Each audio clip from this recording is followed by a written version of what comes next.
আবুধাবিতে যাত্রা শুরু করল বাংলাদেশি মালিকানাধীন প্রতিষ্ঠান আল দায়ের land typing and travel LLC.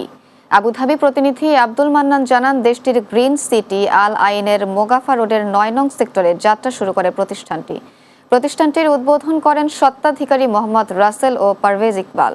এ সময় অনুষ্ঠানে উপস্থিত ছিলেন মোহাম্মদ সায়েম, মোহাম্মদ রুবেল, আবুল কালাম, মোহাম্মদ নাজিম, মোহাম্মদ শাহিন, মাওলানা মাহদি হাসান, মোহাম্মদ জোবায়ের, সাংবাদিক আব্দুল মান্নান সহ বিশিষ্ট ব্যক্তিবর্গ।